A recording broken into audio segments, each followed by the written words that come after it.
Hydran Podcast Network. Selamat datang kembali di podcast Hydran.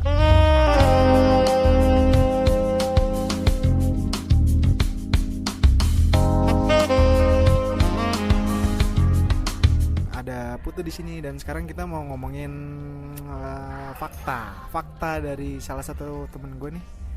Namanya adalah Sari. Aduh, Sari si anak Depok. Aduh, Depok banget ya. Aduh. Tapi KTP gue Tangerang Selatan, Pak. Oh ya? Depok sama Tangerang Selatan kan Sebelahan. deket kan? Iya, Tangsel tuh yang Pamulang kan? Iya, sebelah. Aman dong berarti. Aman banget.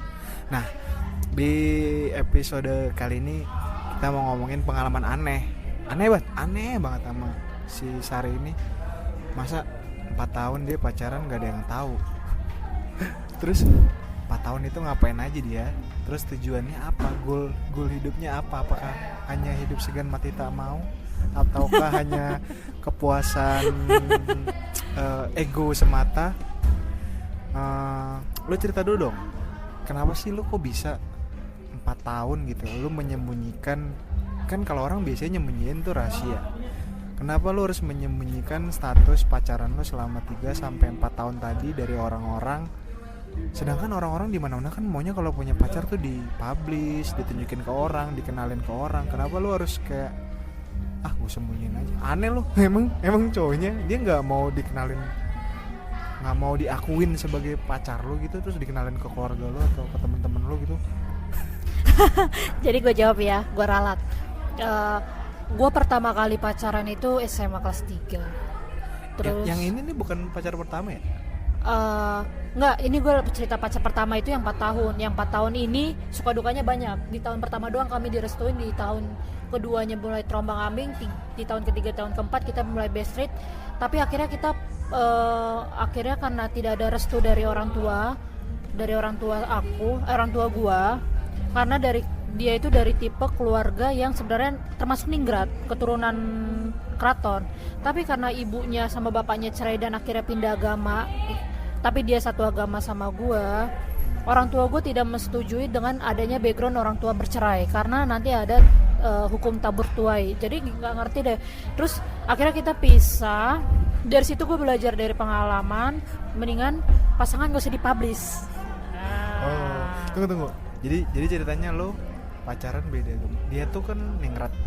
Dia dari keluarga ningrat, dari keluarga keturunan Manado ningrat juga. Jadi Manado tuh ada Manado ningrat namanya. Pokoknya gue nggak ngerti. Pokoknya keluarganya termasuk keluarga terpandang. Di sana, di mana? Di Manado, kayak gitu. Berarti lo kan asli Manado ya? Gue asli Batak. Tapi muka gue Chinese banget. Iya, berarti ada Chinese dong. Ada Chinese. Nyokap Aceh. Chinese mana anjing? Nyokap mukanya Chinese. Iya, tapi berarti ada turunan dong. Sepertinya. Anjing gak tahu nyokap sendiri anjir. Berarti kan lu punya marga dong. Boru. Mama gue marga Panjaitan. Jadi gue saudara gue ini, lu tau nggak yang kemarin menteri yang Panjaitan itu? Gak usah gue sebutin lah. Iya. Dia itu saudaranya mama gue. Oh, bukan dari marga aja, memang dari nenek kakek. Oh, satu garis. Satu garis. Nomornya sama? Ya nomornya pasti sama lah. Oh, satu letting berarti. Satu letting. Kan kayak biasanya kan ada si Mencinta berapa, ini berapa. Iya, sama kok. Oh. Kayak gitu. Tapi berarti bokap lu berarti Batak. Gue kedua orang tua gue Batak. Oh. Tapi mama gue memang tinggal di Aceh. Tadi ngomongnya katanya pelan-pelan, sekarang kenceng-kenceng anjing. Kalau masalah ini masih masih aman ya. Belum waktunya buat di sini. Gue udah keringat dingin. Anjing lebay lo. Nah, terus alasan gue akhirnya kan gue sama mantan gue yang pertama ini, kita putus, nggak ada kata putus. Jadi memang benar-benar pisah. Karena menurut gue kalau dari keluarga saja tidak menyetujui, prinsip gue gini, dari keluarga saja tidak menyetujui, ngapain juga gue jalanin hubungan tersebut gitu loh. Karena restu orang tua, restu keluarga itu adalah paling terpenting dalam hidup gue. Oke, paham. Berarti kalau misalkan itu kan soal yang pacar pertama tuh, yang soal ningrat. Gue baru tau deh di Manado tuh ada ningrat. Kalau misalkan gini, kalau di Jawa kan atau Sunda tuh biasanya ada kayak gelar Raden gitu loh, yang orang-orang memang dia tuh darahnya darah biru, mungkin dari keturunan keraton ya. Kalau Manado kan gak ada keraton. Enggak, maksud gue dia dari termasuk keluarga terpandang di Nah, Manado. indikator terpandang itu pakai bisnismen yang sukses, atau dia punya orang terkaya, atau dia suka punya yayasan yang banyak, atau Dia termasuk orang terkaya di Manado. Intinya gitu aja deh. oh, dan lu bukan terkaya. Gue orang miskin. Enggak. Jadi gini, Amin. enggak lah. Amit-amit ya Tuhan Yesus. jadi gini. Yang kaya itu di keluarga gue adalah keluarga nyokap. Oh gitu. Keluarga nyokap. Justru nyokap yang Keluarga nyokap yang kaya, ya. keluarga bokap gue adalah keluarga petani dan termasuk Petani sawit gitu ya. background tentara juga, kakek tentara gitu. Terus tapi memang kalau dibilang taraf untuk kaya atau tidaknya itu dari nyokap sih. Karena kan keluarga nyokap kan ada punya rumah sakit di Medan. Terus background tentara, ada background menteri, ada background pengacara, polisi gitu-gitu. Jadi gak seimbang sama keluarga background bokap gua aja lah sih kayak gitu. Oke. Berarti dulu kan kalau di Medan kan petani, berarti kayak petani sawit gitu ya? Iya, jadi ada sawit, ada padi. Ya sebenarnya kalau gue tinggal di kampung gue di Siantar, hidup gue tentram aman. Karena lu mau ikan tinggal ngambil di kolam. Hah? Oh punya sendiri ya? Punya sendiri. Terus lu pengen coklat, ada pohonnya. Coklat? Ada pohon coklat. Nanam Gitu loh. Padi kalau lu sanggup lu tanam deh tuh padi. Enggak, tapi itu maksudnya lahannya itu lahan siapa? Lahan sendiri lah. Memang punya lahan sendiri. Kayak gitu. Terus dijual ke pasar. Kalau di Medan itu kan namanya pajak. Pasar itu pajak. Kalau di Jakarta kan pasar gitu. Namanya kalau di Medan pajak, Siantar sih. Ya, paham. Nah, kalau Siantar itu kan emang sebenarnya jauh dari Medan kan? 3 jam. Jauh lah. Jakarta Bandung kan? Iya, lumayan sih. Ya. Balik lagi ke soal yang tadi tuh, yang pacaran yang tadi. Itu kan tadi kan ngomonginnya kita udah ada di titik obrolan yang katanya lu nggak mau publish tuh, ya kan? Nah, terus selama lu jalanin yang lu umpetin tuh yang 4 tahun itu. 3 tahun. Kalau yang 4 tahun kan orang-orang pada tahu. Kalau masih tahu. Oh, berarti yang 3 tahun ya? Yang 3 tahun. Nah, yang 3 tahun itu lu sembunyikannya dari siapa aja? Terus alasan lu kenapa lu harus menyembunyikan? Ya minimal kan lu ada, kalau cewek kan biasanya kayak punya geng atau apa, terus lu kasih tahu. Gue bukan orang yang tipe-tipe kayak cewek yang memamerkan keuangannya ke sosial media. Nggak tahu. Jadi gini, karena gue belajar dari pengalaman 4 tahun gue yang dulu, dan gue di satu gereja. Gue pacaran satu pelayanan. Dan gue digosipkan gue melakukan hubungan badan sama laki-laki lain di luar gereja, dan itu di gereja orang lain juga. Nggak, maksudnya dan itu yang buat gue jadi wah, lebih baik tuh gue menyembunyikan pasangan gue dari pertama. Keluarga gue pun juga nggak tahu gue punya pacar. Keluarga itu udah keluarga inti loh yang kita kehidupannya sehari-hari. Tapi cowok itu sering gue bawa ke rumah. Tapi nggak sering juga sih. Jadi gue kenalin ini temen gue. Jadi gue selalu bilang ini temen bukan pacar. Ini temen. Terus habis itu yang paling yang tahu ini dia pacar gue adalah adik gue pribadi. Iya dong, adik lu sih pribadi dong. Iya, adik gue pribadi, maksudnya kan ada adik-adean gitu-gitu. Oh, adik ketemu gede ya? Adik ketemu gede. Itu maksud gue ini benar-benar adik kandung gue sendiri. Okay. Gitu. Nah, awalnya gue bilang sama orang tua gue, boleh nggak sih gue pacaran sama dia? Orang Batak juga. Boleh nggak gue pacaran sama dia? Orang tua gue bilang, gue udah kenal dia dari kecil gitu.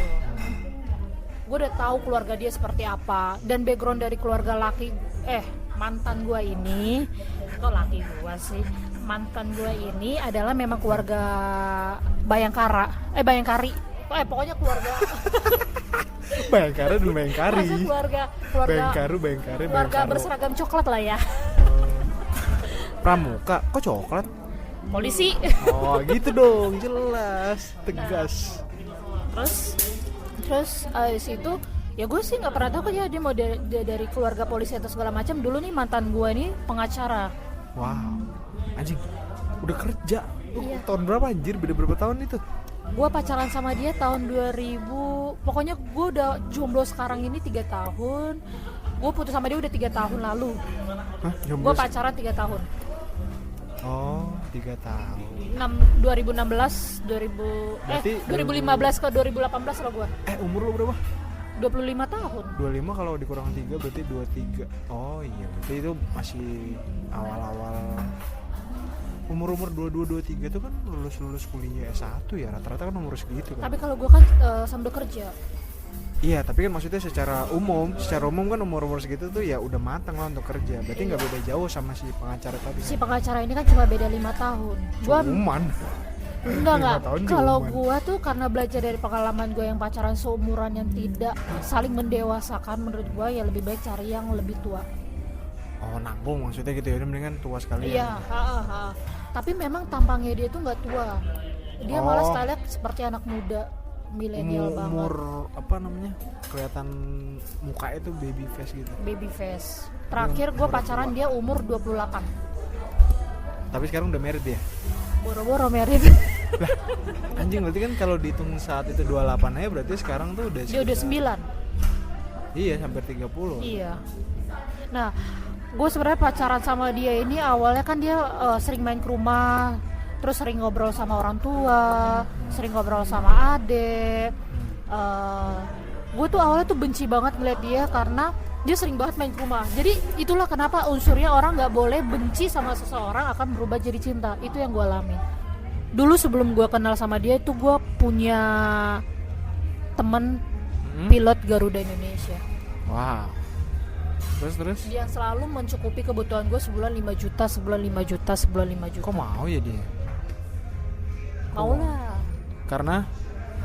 Pertama, gue itu teman dance-nya. Hah? Dance?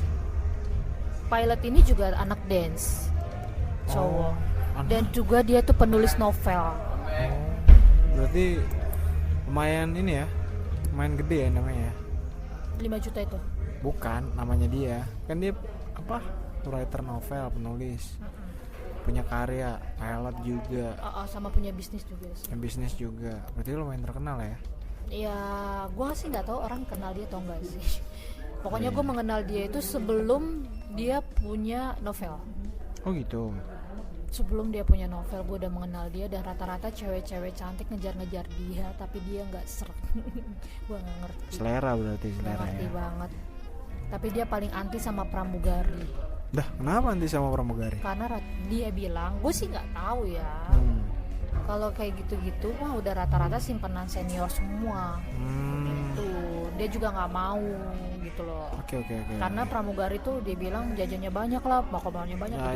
Ya, Gue nggak ngerti lah. Itu paham. pemikiran dia ya. Gue bukannya rasis atau apa ya. Gue cuma mencerna apa yang dia omongin.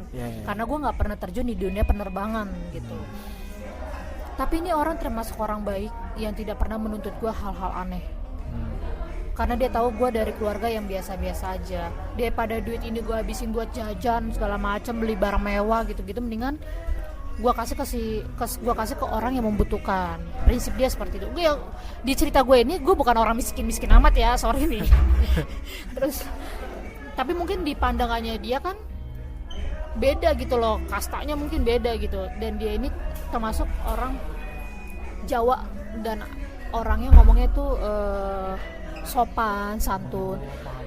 Dan jujur dia tuh selalu bangun usaha gue. Kayak dulu tuh ada satu trading yang apa ya, gak usah sebut nama lah ya, yang lagi hits banget terus akhirnya anjlok, yang dari Amerika sana lah ya, atau dari luar sana lah. Tahu. Tahu kan? Tahu. Itu gue dibikin 20 juta, dimasukin 20 juta, dia nggak mau ngasih gue 20 juta, dia bilang nanti lu boros. Ini dimasukin ke situ. 20 juta gue dimasukin situ, terus dia yang maintain akun gue, tapi dia yang transferin terus ke gue. Untung nggak? Ya kan gue nggak ngerti, jadi ya lu nggak nanya ke dia? enggak, yang penting kan dia transferin terus ke gue. Iya. Transferin.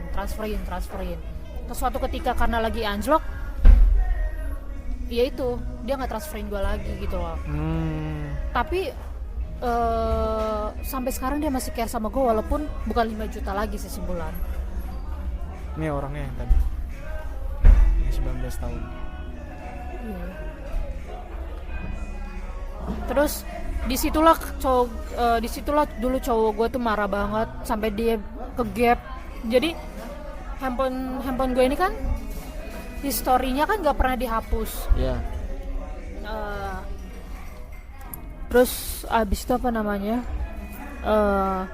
dia lihat gue ditransfer 5 juta. Lu tahu itu 5 juta gue kasih ke siapa? Siapa? Ke orang tua gue. Bagus, anak Asli yang itu gue kasih ke orang tua gue buat apa namanya, dibangun usaha bengkel. Kan keluarga gue kan punya bengkel di daerah Depok sinilah. Terus abis itu gue bilang tanya aja sama bapak gue. Ternyata dia diam-diam pulang ke rumah, dia nanya ke bokap, bener nggak sih Nova ngasih duit segini buat ngasih apa namanya modal bengkel gitu kan? Iya kok bener kok, dibilang katanya rezekinya dia dapet gitu. Tapi akhirnya cowok gue juga nggak marah sama gue karena si pilot ini ngomong gini, Ninov 1 juta Ninov buat bayaran sekolah adek lu, Ninov 1 juta buat beli makeup lu gitu-gitu. Tapi dia nggak pernah minta aneh-aneh. Serius, sumpah demi Tuhan dia tuh cuma minta gue temenin dia nonton. Itu posisinya waktu dia lagi jomblo. Nonton, makan, terus temenin dia beli baju segala macam. Itu doang. Iya, karena dia itu kan orang enggak, dia karoki. Dia orang Katolik yang putra Allah putra bait. Gue nggak ngerti lah ya. Gue protes. Iya putra altar lah.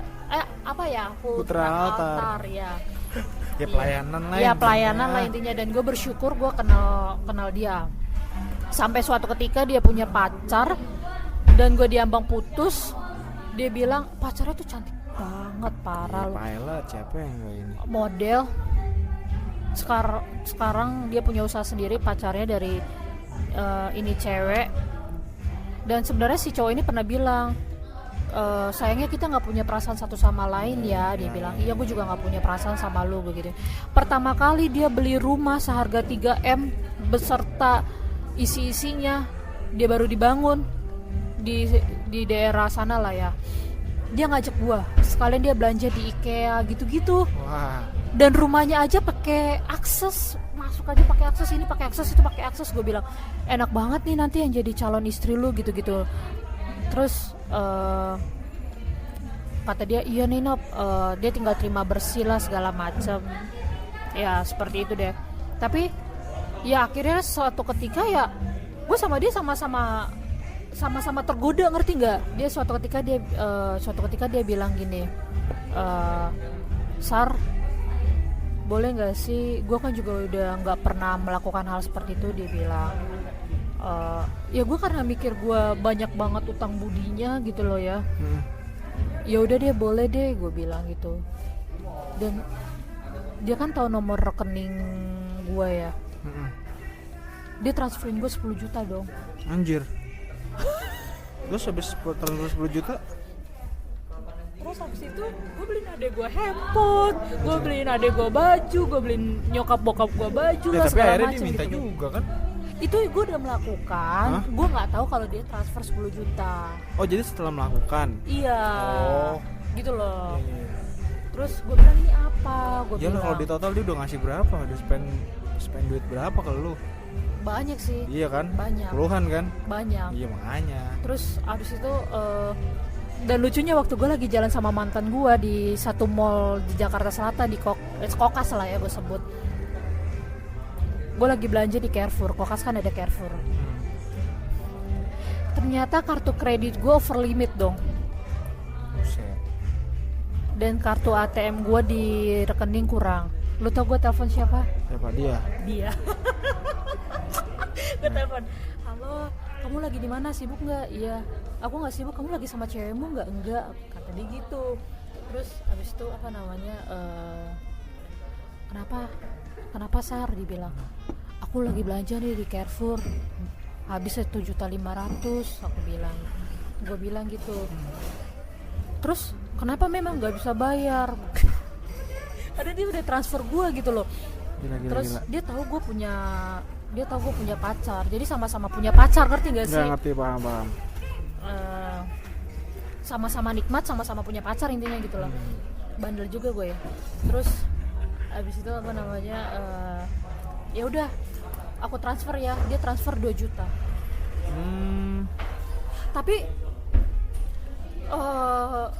dulu mantan gue itu lagi keliling-keliling Carrefour ngeliat apa. Tapi kan kalau gue kan tipe orang yang belanja, gue harus selalu sediain kalkulator di handphone. Jadi gue tahu ini budgetnya segini nih, gue punya budget berapa nih, cukup nggak sama budget gue gitu loh. Maaf ya, otak Cina gue jalan gitu. Terus gue selalu kadang bandingin di toko ini segini, sama aja sih, kalau gue capeknya ke sana mah mendingan sekalian gitu loh. Ada diskon juga gitu. Terus pokoknya bikin gue ya itu gue baru sekali loh ketahuan gue selingkuhnya loh. Dia mantan gue ini berkali-kali ketahuan selingkuhnya. Terus udah kayak gitu, mantan gue ketahuan selingkuh lagi sama orang lain, teman SMA-nya. Akhirnya gue sama teman SMA-nya jadilah sahabat. Udah, karena gue yang nggak pernah yang namanya mabuk, nggak pernah gue namanya minum alkohol lah segala macem. Gue belajar lah minum alkohol gara-gara mantan gue kan yang ngajakin gitu-gitu. Dan pernah satu ketika waktu itu temen satu kantor gue ini adalah simpanan om-om tapi DJ juga. Terus akhirnya dia lagi manggung di satu tempat dugem di daerah Mangga Besar. Mangga Besar lagi nih. Paham. Ternyata temen gue ini nyediain obat-obat ekstasi. Yeah. Terus habis itu apa namanya, nih buat lu digituin lah sama teman gue ke mantan gue. Kan kita satu kantor nih. Ya. Terus habis itu itulah pertama kali gue nyobain ekstasi setengah. Dan itu akhirnya pusing kepala gue 7 keliling. Itulah gue mulai dari situlah gue belajar bandel. Tapi itu cuma sekali-sekalinya gue nyoba ekstasi setengah. Akhirnya gue coba dari minuman alkohol lah segala macem. Yang bikin gue sakit itu adalah mantan gue pas putus sih. Dia bilang kayak gini, gue udah gak butuh lu lagi. Dia bilang, gue mau balik ke rumah. Bayangin, lu 3 tahun bersama-sama dia, ngelewatin susah senang bareng dari dia yang tidak punya jabatan, Putu. Sampai dia akhirnya punya jabatan. Gue dulu waktu di tahun kedua dia kan mau dipecat dari kantor gua, Putu, gara-gara melakukan fraud. Ya, tahu. Fraudnya itu bukan fraud mencuri atau segala macam, enggak, kayak cuma malsuin tanda tangan aja gitu. Ya. Dan gue bilang sama atasan gue, lebih baik gue yang dipecat daripada mantan gue yang dipecat. Tapi memang Tuhan berkehendak lain. Atasan gue nggak suka kalau gue yang dipecat, jadi memilih untuk mantan gue yang dipecat. Ya. Terus abis itu akhirnya gue punya kenalan satu pejabat bank swasta di daerah Jakarta Barat sana. Akhirnya dia menjadi manajer lah di sana dengan nama baik gue lagi. Ya.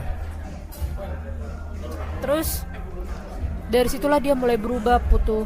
Ulang tahun dia nggak ngucapin. Ternyata dia udah main belakang sama gue.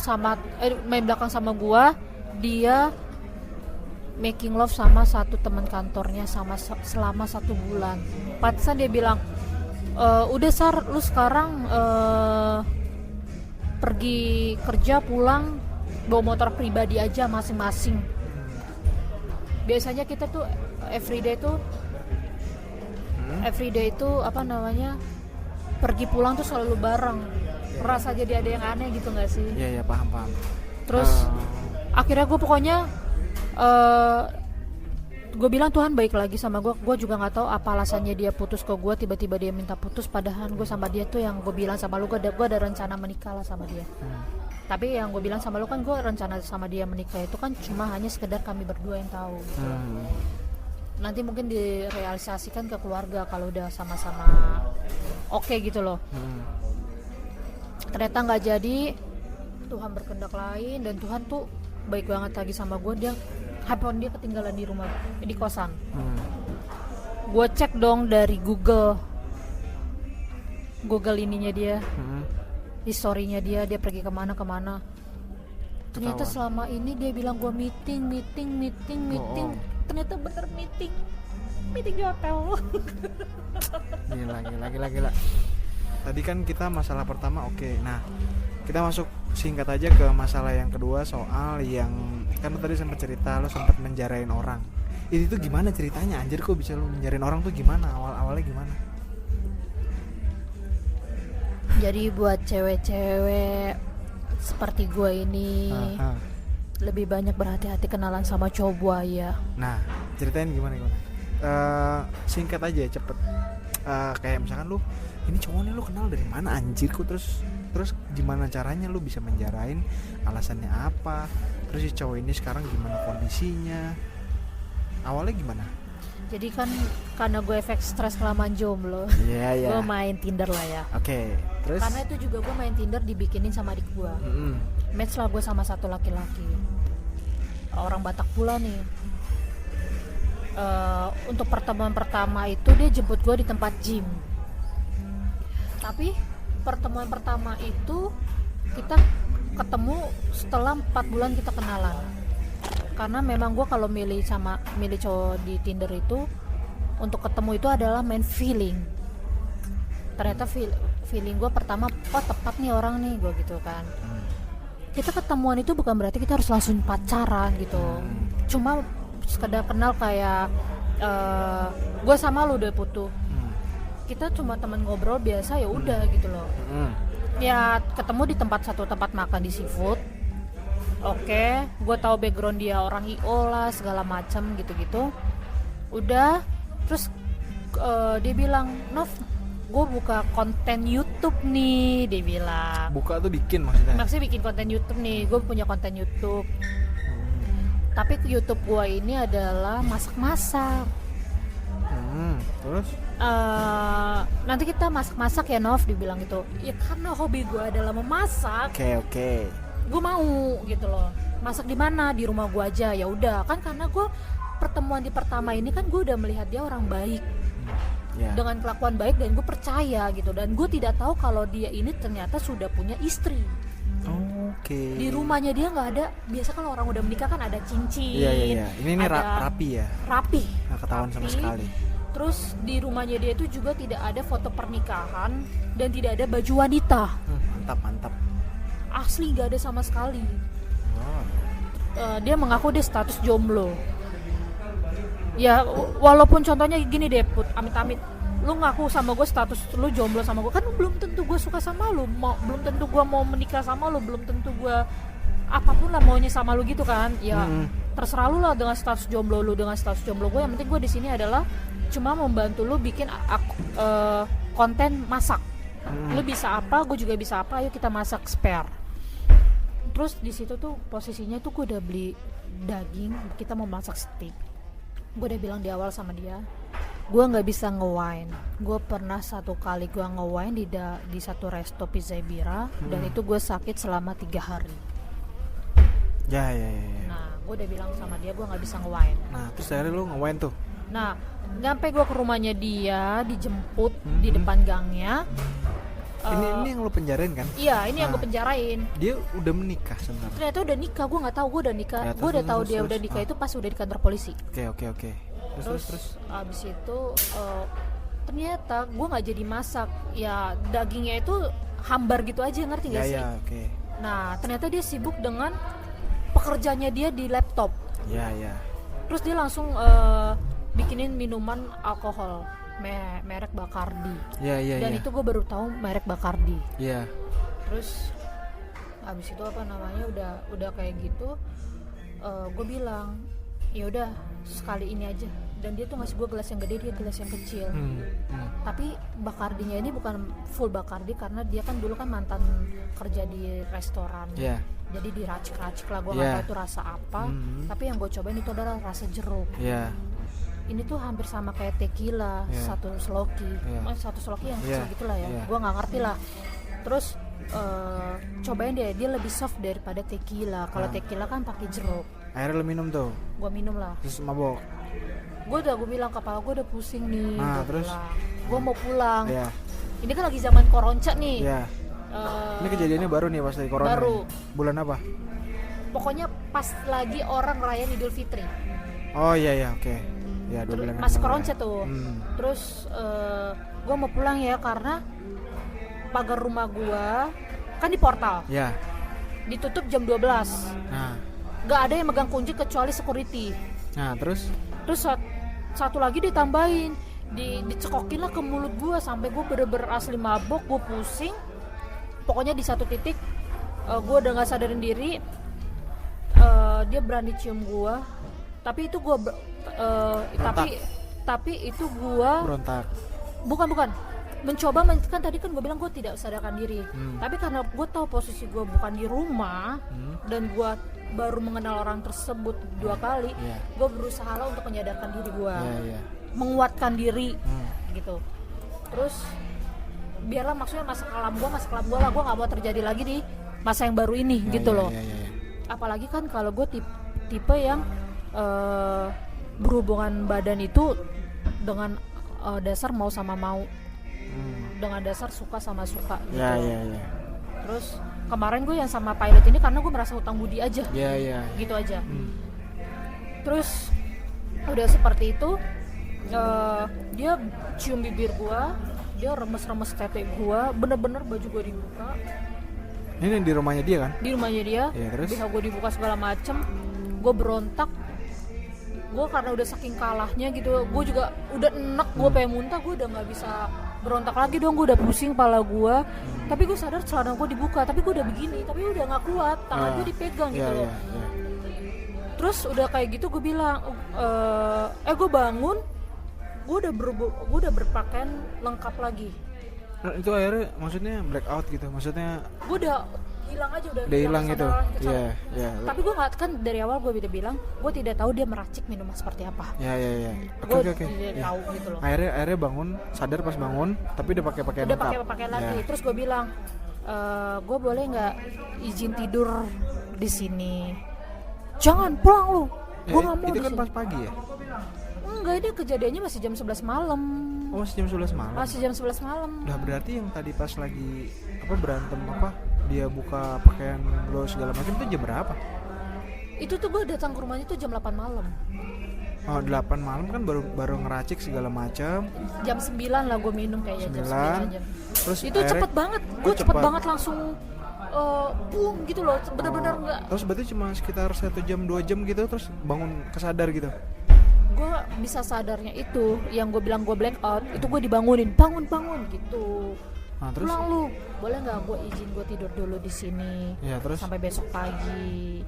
Maksudnya ya udahlah, gue memaafkan apa yang dia perbuat lah buat gue pribadi. Berarti akhirnya dia udah tuh maksa itu segala macam. Maksa, dia nyeret gue dari kasur, terus bentar gue enak banget, gue mau muntah, gue gituin kan. Terus abis itu pulang gitu, gue nggak mau lo ada di sini gitu. Udah itu kondisinya dia udah ngapa-ngapain lo?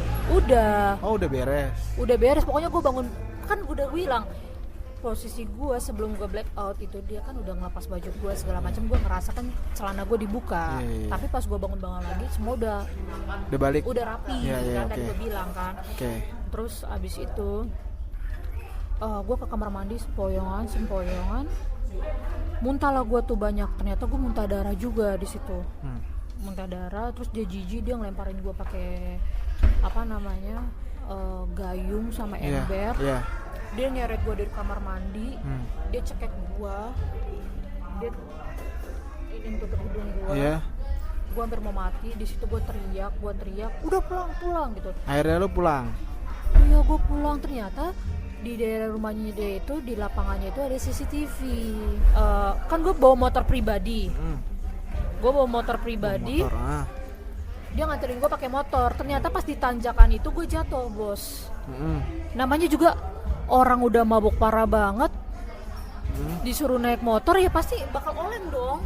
Jatuh lah gue. Dan gue bersyukurnya lagi, ternyata kepala gue nggak pecah. Jatuh gue dari motor, gue muntah, gue dicekek lagi, gue mau dibunuh lagi, sampai ada tetangganya yang lihat. Dan akhirnya gue dianterin sama tetangganya pulang naik mobil. Udah kayak gitu. Dia si laki-laki ini ngomong sama tetangga gue kalau gue make narkoba. Sedangkan posisinya gue udah kerja di rumah sakit. Ya. Orang yang bekerja di rumah sakit nggak boleh pakai narkoba karena dicek, apalagi pas lagi corona ini kita harus setiap masuk cek covid gitu loh. Ya. Terus akhirnya gue bilang saya diperkosa Pak, saya bilang kayak gitu. Terus akhirnya orang tua gue, jadi tuh dia nganterin gue bukan sampai di depan rumah, jadi di pertengahan jalan. Oh iya.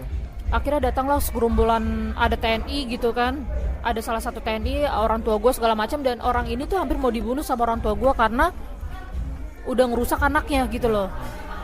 Walaupun orang tua gue tahu gue udah rusak sama mantan gue yang 3 tahun ini, dan orang tua gue sangat memaafkan gitu loh. Terus habis itu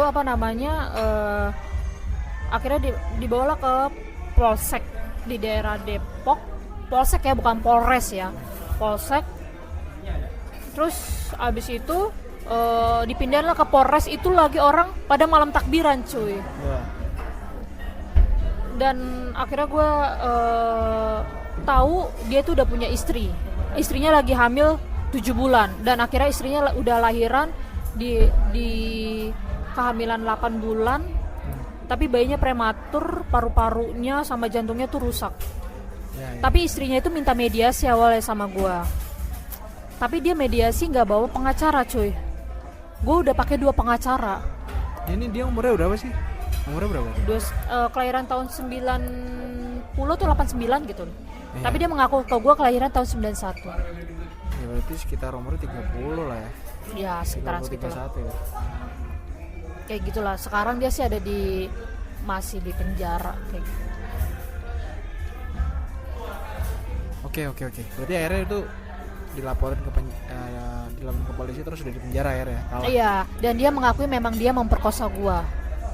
Dia mengakui ke polisi dia memperkosa gua. Tapi lucunya dia bilang gini, iya Pak, saya memang memperkosa dia dalam kondisi dia tidak sadarkan diri.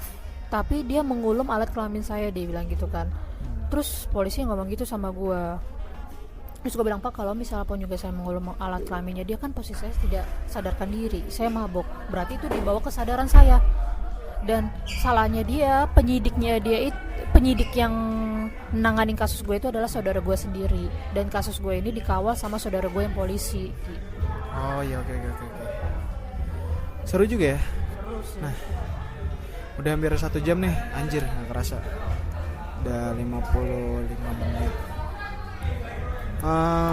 Dari semua ini ada yang mau lo tambahin nggak, atau lo kira-kira lo mau kasih pesan apa? Siapa tahu di luar sana kan nggak tahu ya, di luar sana mungkin ada orang yang kayak lo nih yang main dating apps terus suka ketemu sama orang asing. Ada nggak dari lo kira-kira apa tips yang paling utama yang harus lo perhatiin sebelum lo tuh ketemu sama orang baru gitu, apalagi orang-orang yang nggak lo kenal? Apa ya? Ntar gue takut gue kalau ngomong gue salah gitu. Sebenarnya bebas aja sih orang melakukan apa aja, kayak kenalan dari sosial media kayak Instagram, Tinder, Tantan, Bumble atau segala macam. Tapi memang untuk pertama kali gue mainnya Tinder sih, nggak ada lain, nggak ada bukan. Buat gue lebih baik kalau lo mau nyari kenalan dan memang buat serius jadi pacar, mendingan dari referensi by referensi. Contohnya temen lu punya temen, dari situ aja. Jadi kita udah tahu karakter orang itu, keluarga orang itu, background orang itu. Kalau kita dari Tinder, kita belum tahu background orang itu seperti apa. Apakah dia penjahat atau dia penipu atau memang dia orang baik. Kita nggak bisa menyamaratakan orang itu jahat semua dari aplikasi. Maksudnya gue tidak menyarankan itu ya. Gue juga main aplikasi, gue nggak mau dicap gue orang jahat gitu loh. Tapi sekarang kan di era yang sekarang ini kan banyak orang yang kita tidak tahu karakternya. Rambut boleh sama hitam, karakter kan enggak gitu. Jadi lebih baik kalau lu pada memang mau nyari kayak gadun lah segala macam, ya boleh lah lu main Tinder gitu loh. Banyak kalau di situ yang nyari FWB lah segala macam gitu-gitu. Kalau buat gue sih, kalau lu mau nyari pasangan yang serius, jangan dari aplikasi lah. Tapi memang ada sih yang sampai nikah gitu.